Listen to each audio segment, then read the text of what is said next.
You're listening to the Really Useful Podcast. This is the tech podcast for technophobes from makeuseof.com. In this week's episode, we'll be looking at how to make free phone calls, Google Drive security, the benefits of using Google Opinion Rewards, choosing between Linux and Windows, and much more besides. My name is Christian Cawley, and for the rest of the episode, I'll be bringing you tips and tricks from myself and my colleagues Ben Stegner and Gavin Phillips.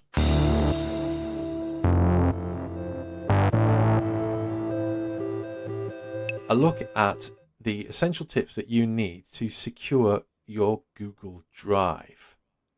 You may not have considered this, but with the amount of data that is synced to Google Drive, it does need to be kept secure. All sorts of information gets stored there, from Google Photos to things that's shared with you through Gmail, even backups for your phone or tablet, and then the general documents that you use, that you create maybe in Google Docs, and just anything else that you sync with the drive. Ben, you've compiled a list of 7 essential tips to secure Google Drive. I have, and they are some tips we can go over right here. So the first one is, in general, to just secure your Google account. You probably know that if you have a Google Drive account, it's under the same Google account you use for Gmail, YouTube, all that stuff. And a secure Google account protects your Drive account. If your password is weak and somebody gets in, they can look at all the files in your Google Drive. So it's important to make sure you have that basic account security locked up. Some of the other really important tips about keeping your Google Drive private and safe is that you should be careful with the files that you share.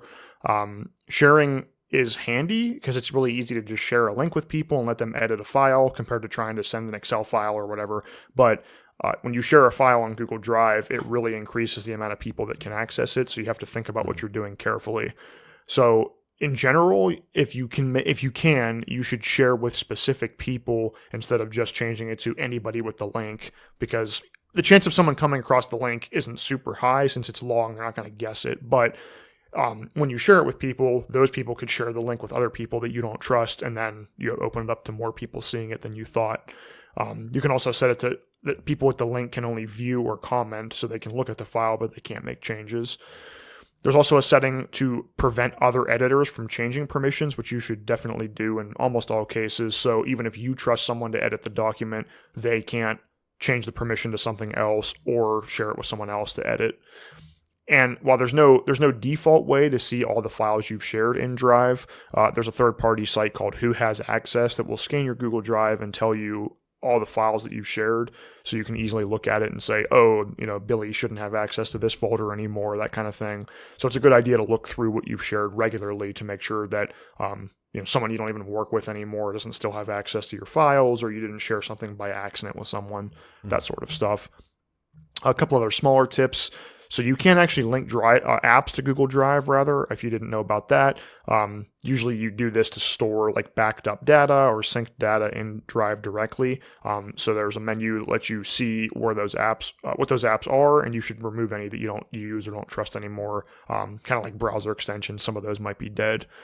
And the last couple tips are a reminder about cloud storage in general. Remember that even though Google Drive encrypts the files when it's transferring them, and it encrypts them on its service, Google could still open up any of those files if they had to, or if someone broke into it and knew what they were doing, potential that they could decrypt the files. So for anything that you want extra protection on, you should encrypt the file before you upload it, so that even if someone broke in, they would need your encryption key to get it. And remember that nothing you upload to somebody else's server is ever going to be 100% secure. So if it's something extremely sensitive, probably best to not store it in cloud storage. Absolutely. Great tip. I've had a bit of trouble with my Google Drive recently. It has been getting full, and I've been baffled as to why this is, because I stopped syncing my photos to it. Turns out one of my phones had decided to restart syncing photos to it, plus a lot of shared press release data, information, videos, photos for my retro gaming site, gamingretro.co.uk. Was also beefing things up a bit. So I'd go through it. I had it. I was over the 15 gigabyte limit, basically. I managed to get 1.5 gigabytes cut out of it just by removing files that were shared with me.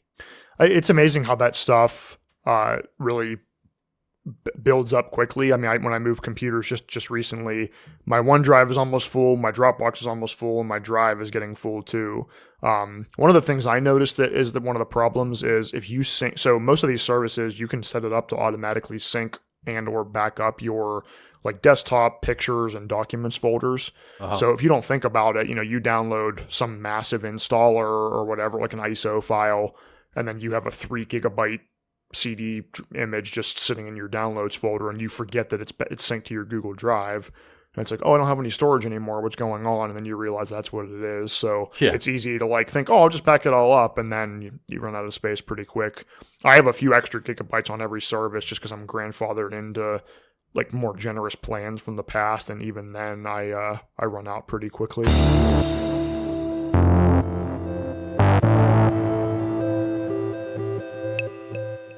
We're obviously making a podcast here in two completely different parts of the world. I'm in the UK, Ben is in the United States. And previously, we've used Skype to record these shows. More recently, we've upgraded our hardware and the software that we're using. But we were essentially using a service that enables you to make free phone calls. Now, Skype isn't the only thing that will let you do that. And Make Use of Dan Price has compiled a list of the best free phone number apps that give you a US number to call America and Canada for free from anywhere in the world. This is basically giving you domestic landline calls or international landline calls that have a free phone number attached rather than using Skype. Because if you want to use a phone number with Skype, you've got to pay for it, and these are free. So I'm going to go through them quickly. And so if you need to make that type of call within US and Canada or whatever, using your computer rather than a phone, or even using a phone using Wi-Fi or mobile internet, these are what you need to use. So you've got Talkatone, which calls itself the best free calling app. Text Now, Freetone, also known as Text Me Up, also known as Text Me, Text Plus, and Dingtone, which is an app with some unique features, but a really dodgy user interface back in the day, but they've improved it over the past few years, and now it looks a bit better.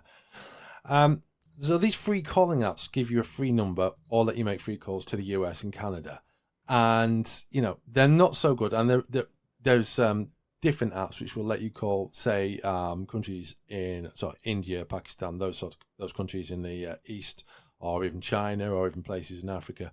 There's dedicated apps for different parts of the world, basically. But if you want to call America and Canada for free from anywhere in the world, whether you know someone there or you just want them to make a prank phone call on April Fool's Day, these are the tools to use. Prank phone call tips next week. Do you know, this is, there's a thing called Fesshole on the internet, isn't there, on Twitter, and you get some amusing things in there. I think maybe one day I need to put a confession on there about a prank phone call I once made, which was utterly pointless, and followed a football match, an international football match. I will say no more than that because it is embarrassing, and I wish I hadn't done it. And there's nothing offensive about it. It was just ridiculously stupid, and I don't know. Anyway, yeah, maybe the prank phone calls on the Really Useful podcast is not a good idea. So no, we won't have those tips next week, unless you want them. Oh, I don't think I have too many. I probably haven't made a prank phone call in forever, so since I was like 15, so I don't think I'd have too much advice to share. It's not a good thing. It's not a good way to use the phone. The thing is, I don't know what it was like in the United States at the time, but here in the UK, when I was a kid growing up, not every house had a phone. And so, like my gran, she didn't have a phone in her house until the late 1990s, for example. When I was, say, 5, 6, 7, not every house on my road had a telephone, and some people would come to your house to use the phone. Some people would ring your house to speak to the person next door because the person next door didn't have a phone. Yeah. Okay. Yeah. I don't recall anything like that. When I was young and growing up, I feel like most people I knew had a home phone. And now, like, I mean, like, I'm sure, like, anywhere almost now, it's like having a home phone is dated, and like, why would you need a home phone when you have a cell phone kind of Yeah, thing? But I want to exactly, say yeah. when I was little, I remember pretty much all my friends and family members and people whose houses I was in had a phone. I can't recall ever anything like that where you would call someone to talk to the next door neighbor. I've been trying to get rid of our house phone for a few years now because it's utterly pointless. And Oh all yeah, I that think the happens is we same just get thing. spam and robocalls on it, and it's a real pain.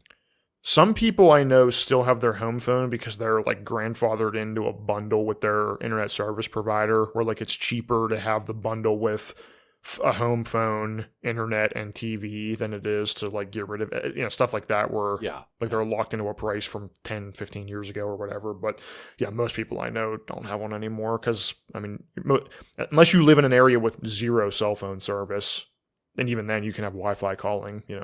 I've never felt the need to have a home phone. Who needs one? Who needs one? Okay.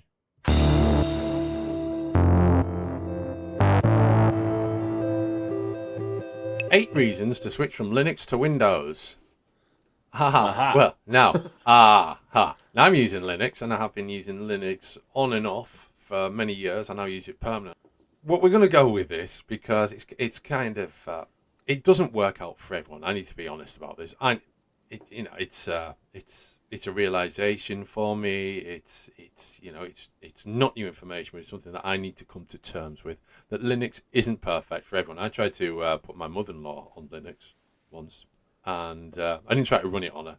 I tried to install it on her computer, and I did install it on her computer, and she was all right with it, actually, to be honest with you, until it came to the point where she wanted to run a CD-ROM of, I'm going to say knitting patterns. It wasn't knitting patterns, but it was some sort of creative endeavor that she wanted to commence with, and it wasn't working. Now, there was probably a workaround, but I wasn't focused on the job at hand to work out what the workaround was. So I just reinstalled Windows on the machine. But yeah, Linux doesn't work out for everyone. We're going to go through a brief list of why this might be. Number one, almost all of the best apps support Windows. I mean, there's a debate in this topic itself, but generally speaking, majority of apps support Windows only.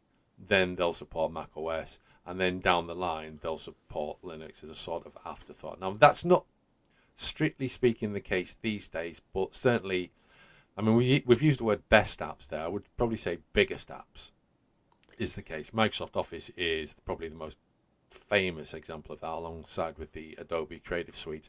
But there are workarounds, such as using software called Wine, which allows you to run Windows software in Linux.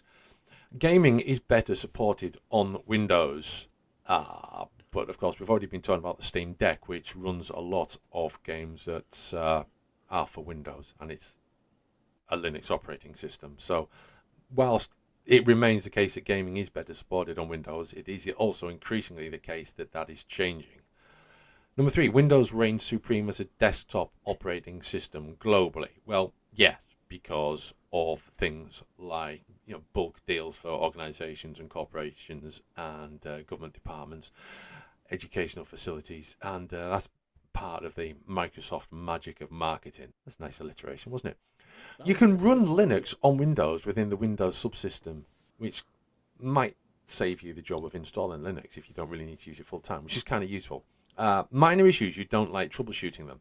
This is question number 1, because Windows has minor issues as well, but as does any operating system, or phone even. Choosing a Linux distro can be a difficult choice to make. Yes, it can. It could take you years. Number 7, with just one operating system, Microsoft offers better support. Not 100% struck down by this one either, because, I mean, any operating system worth its salt is going to be offering good support. And, there's been issues with Windows for years that haven't been picked up, strange conflicts and things in Windows 10 that look like they're not going to be dealt with now that Windows 11 is along. And number 8, you have a nostalgic attachment to Windows. Which is fair enough. If you're keen on it, you're keen on it, aren't you? Anything to add, Gavin? The things I would add is that I also don't agree with some of the things on this list. in that a reason to switch from Linux to Windows being that Windows reigns supreme. I don't know. I don't think that's necessarily a valid I think point. it reigns, doesn't it? But I'm not sure supreme is the right word. Yeah, I mean, it is the most popular operating system in the world, but is that a reason to switch from Linux to Windows, which is what the article is saying? I personally wouldn't say so. I'm only an occasional Linux dabbler, so some of the other things did speak to me a bit more. Troubleshooting minor issues on Linux as a long term Microsoft Windows user, finding small issues on Linux more difficult to deal with is an issue for me. It requires a bit more Googling and a bit more of a workaround to get some stuff figured out. But then that's also part of the process of using and switching to Linux if that's what you're doing. And it's part of the education process that you kind of go through, isn't it? Yeah, it is. There was an item in this list that I had nixed, which was about hardware, and that hardware is better supported in Windows was the idea. I haven't found a single piece of hardware that I own that I cannot use with Linux. There was a time when the device I'm recording this through appeared to not work with Linux. But I didn't actually try it out properly. I basically ran a check. I'm going to do it now, actually. There's a command in Linux which lets you list USB devices that are connected in the command line. And just grab my keyboard. So if I just run this now, because I didn't try it out properly, I just ran this command to see if it was detected. And it doesn't appear to be detected still. And yet, here we are talking. So, that came as a bit of a surprise when I accidentally discovered that it worked a few weeks ago. So, yeah, I mean, but this is a conversation piece, this article, really. So, I mean, if you have anything to add to that, do get in touch with us and let us know. Comment on Facebook when you see this podcast link there, or drop us a message on Twitter. You will find our individual Twitter handles in the show notes.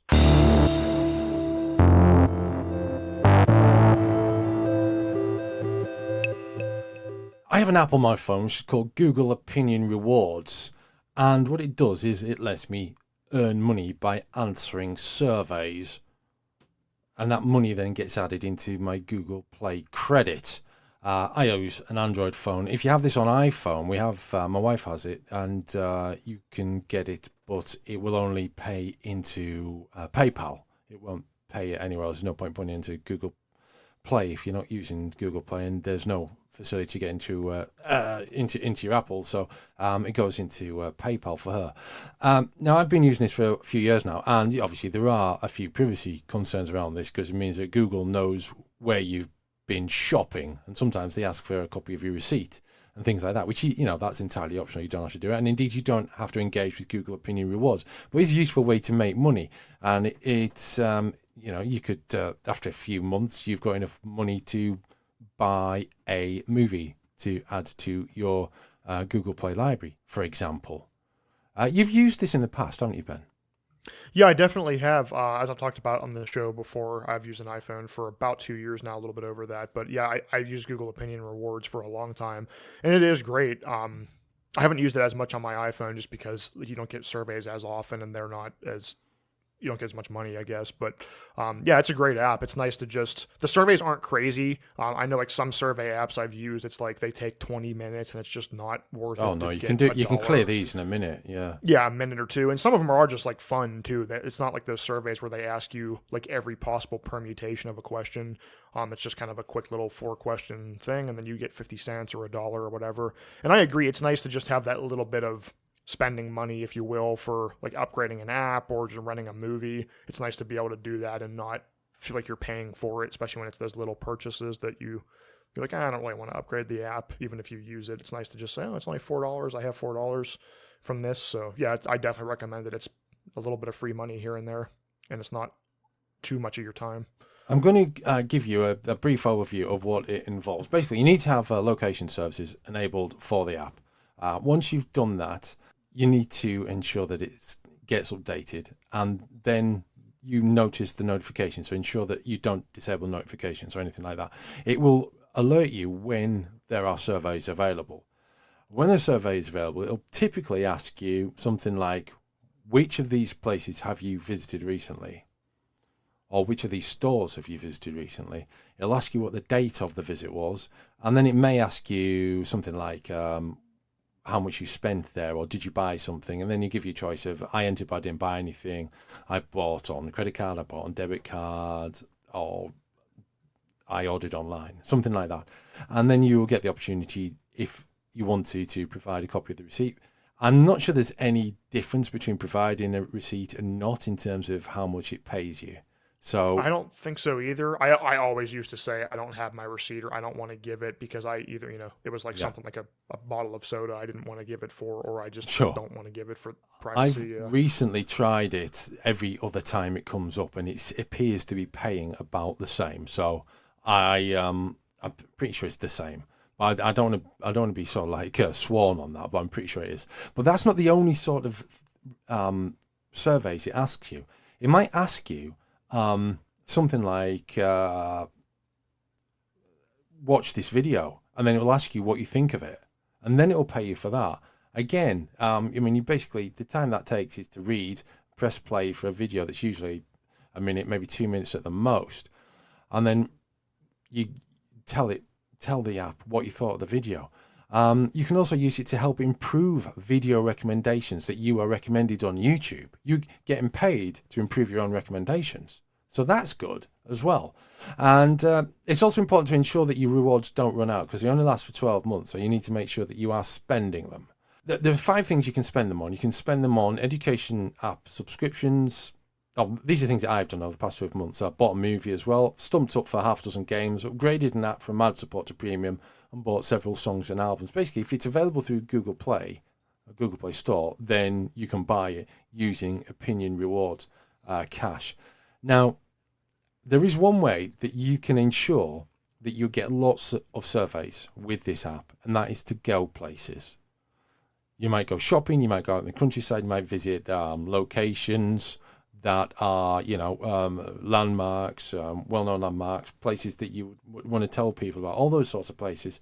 If it knows you're out and about and it detects you're out and about because you've activated location services, then you are far more likely to get questions. And if you're getting questions, survey questions, you have the opportunity to add to your Google Play credit balance. Yeah, and if you're going anyway, if you're the kind of person who enjoys leaving reviews on Google Maps and that kind of thing, if you're going to leave it anyway, this might ask you to kind of provide the same information. So instead of doing it for free, but when you do that, you're helping other people, but still, instead of doing it for free and just helping Google out, you're at least getting a few cents or dollars for your time with this. Yeah. I just checked on my iPhone. I do not have any surveys available, but it might be because location services for Google isn't as pervasive on iPhone as it is on Android.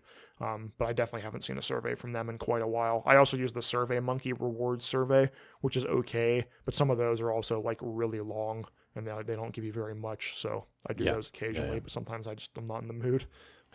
So everything I've just described there about Google Opinion Rewards, you can go into in more depth in the article that you'll find linked in the show notes.